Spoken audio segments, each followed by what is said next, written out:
আসসালামু আলাইকুম ওয়া রাহমাতুল্লাহি ওয়া বারাকাতুহু। সম্মানিত দেশবাসী, আমি cancer specialist doctor SM. Sarwar. আপনাদেরকে একজন রোগী অনেক চিকিৎসা করে সুস্থ হন নাই, আমাদের চিকিৎসা সুস্থ হয়েছেন, আমরা ওনাকে আপনাদের সাথে পরিচয় করে দিচ্ছি। আপনার রোগীর আপনার নাম কি? মোহাম্মদ রফিকুল ইসলাম। আপনার রোগীর নাম? মুসাম্মদ নূর নার আক্তার। আপনার কি হয়? স্ত্রী। আপনার পিতার নাম? মোহাম্মদ সুলতান আহমেদ। আপনার মায়ের নাম? মোহাম্মদ পারভিন আক্তার। গ্রাম? শাহপুর। Post office? শাহপুর। থানা? নবীনগর। জেলা? ব্রাহ্মণবাড়িয়া। আপনার ওয়াইফের কি সমস্যা হয়, কোথায় চিকিৎসা করেন, কে চিকিৎসা করছেন এবং কিভাবে সুস্থ হয়েছেন একটু বলেন।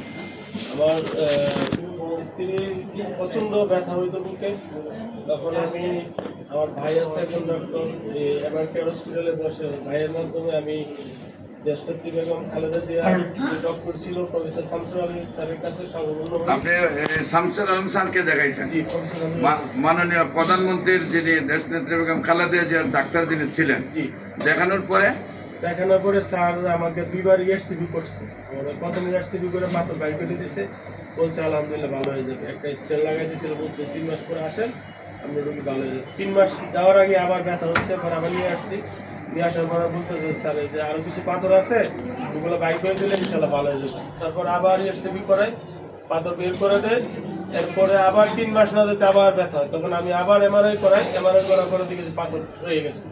তখন আমি ইউটিউবে সার্চ দেওয়ার পরে আমি ক্যান্সার স্পেশালিস্ট অধ্যক্ষ এস.এম. সারোয়ার স্যারের সন্ধান পাই। তারপরে আমি আপনার চেম্বারে আসি।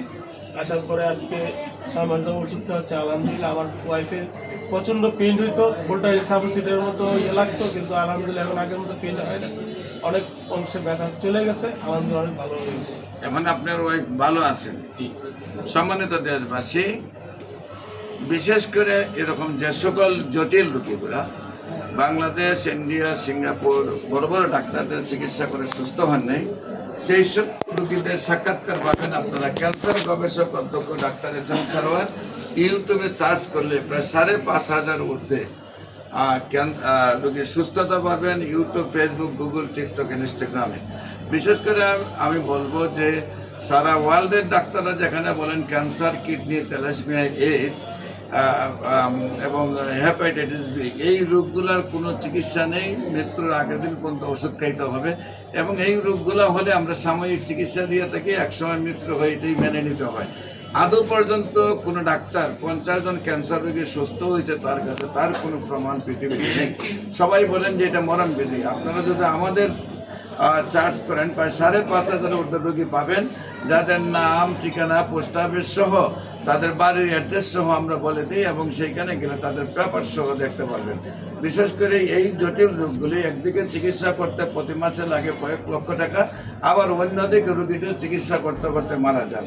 বিশেষ করে আমি বলবো যে খুবই সামান্য পয়সায় হোমিওপ্যাথিকের চিকিৎসা হয়, যেখানে লক্ষ লক্ষ টাকা চিকিৎসা করে খরচা করে সুস্থ না হয়, আল্লাহর অশেষ রহমতে হোমিওপ্যাথিকে সম্পূর্ণভাবে সুস্থ হয়। যে সকল এমবিবিএস ডাক্তাররা আছেন আমাদের সাথে এবং বিএসএমএস ডাক্তাররা আছেন এবং ডিএসএমএস ডাক্তার আছেন, তাদের সমন্বয়ে আমরা 50 জন ডাক্তার একটা জোন আছি। সেখানে যে রোগীটাকে যেভাবে দেখার প্রয়োজন হয় আমরা সেইভাবেই দেখি। বিশেষ করে আপনাদেরকে বলবো, যারা রেজিস্টার্ড ডাক্তাররা আছেন Unani, Ayurvedic, herbal, homeo, allopathic, যারা এমবিবিএস ডাক্তারের সহ যারা মনে করেন এই রোগগুলি সুস্থ হয় না, তাদেরকে আমাদের অফিস ভিজিট করার জন্য আমন্ত্রণ জানাবো। পাশাপাশি আপনারা যদি মনে করেন এই চিকিৎসাতে আমাদের যারা সুস্থ হয়, আপনাদেরকে সহযোদ্ধা হিসাবে আমাদের পাশে চাই।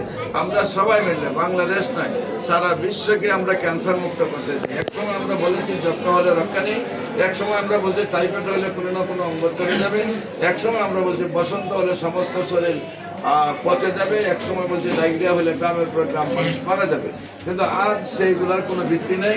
আমরা এখন বলছি ক্যান্সার, কিডনি, থ্যালাসেমিয়া, এইডস এবং হেপাটাইটিস বি, এইগুলোর কোনো ভিত্তি নাই, সম্পূর্ণভাবে সুস্থ হয়। বিশেষ করে আমি রোগী দেখে শনিবার থেকে বৃহস্পতিবার আর সকাল 10টা থেকে বিকাল 5টা পর্যন্ত জাতীয় মসজিদ বাইতুল মোকাররম মেইন গেট আল্লাহুল এলাকা বরাবর বাইতুল ভিউ লিফটের 10 তলা এবং 11 তলায় পুরানা পল্টন ঢাকা। এবং আমার হবিগঞ্জে একটি হাসপাতাল রয়েছে, Habiganj bus stand, popular general হাসপাতাল পুরা 7তলা হাসপাতালে, সেখানেও হোমিওপ্যাথিক ডাক্তার, এলোপ্যাথিক ডাক্তার এবং ইউনানি হার্বাল ডাক্তাররা বসেন।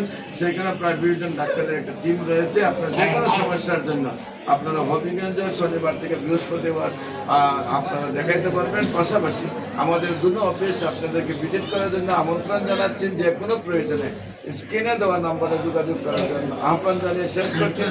সবাইকে ধন্যবাদ। আসসালামু আলাইকুম ওয়া রাহমাতুল্লাহি ওয়া বারাকাতুহু।